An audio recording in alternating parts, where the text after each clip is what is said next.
I was reading this book called A Billion Wicked Thoughts that was written by a bunch of engineers at Google, and they were looking at billions of Google searches. And you know, there's no shortage of pornography on the internet, and there's much less by proportion than there was when the internet was first invented. And it's so interesting because it actually turned out that one of the things that drove the development of the internet and the technology was the proclivity of young men to search out sexually provocative images. That was what was at the forefront of the development of the net. It's extraordinarily interesting. They were motivated to use it for that purpose, and that provided the platform from which it emerged. Amazing. Anyways, the Google engineers looked at pornographic search processes and then segregated male searches from female searches, and what they found was that the males searched out images. Surprise, surprise, no one considers that, you know, particularly interesting, but the females searched out literary representations of pornography. It was written. And so I can give you an example of that. If you know about Harlequin romances, does everybody still know about those? Anybody not know about those? Okay, well, they're mass market romances, and of a very stereotypical type. And the original ones were pretty harmless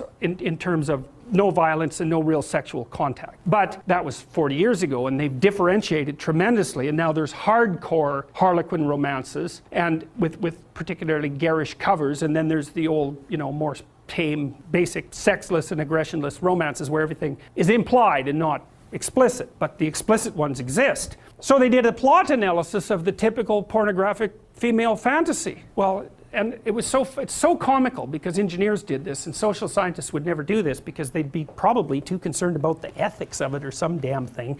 But engineers, you know, they'll just plow ahead with no concern whatsoever for such things, and they actually discover things that way. And so they discovered the basic plot of the female pornographic literary product. So basically what happened was that a innocent, well-meaning and attractive young woman encounters a male who's a bit of a monster. And the monster, there's 5 types of classic male monster. For all you males who want to know, this is what you can become. Vampire, that's a good one. Werewolf, billionaire, pirate, and surgeon. Okay, so that's very interesting. Now you're actually blushing, you know, you're actually blushing about that. That's very, very funny. So, sorry to point it out, but it's so comical, you know.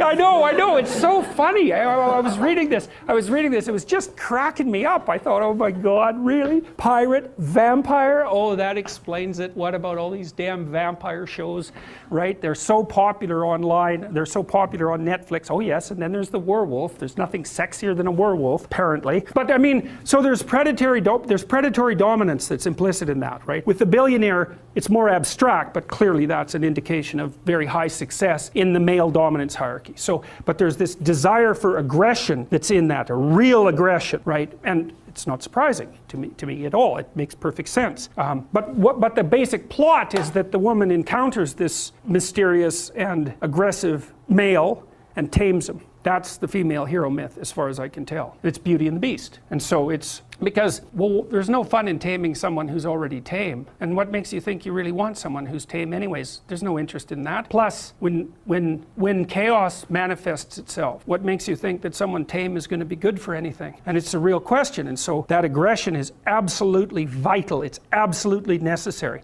But because it's incredibly dangerous, which of course it is, it has to be civilized. And so what happens is that the archetypal female in these pornographic romances seduces and tames the aggressive male. And that's her encounter with chaos. Of course, females, they're more complicated, and that's exactly how it is. And it's no wonder, because their lives are more complicated.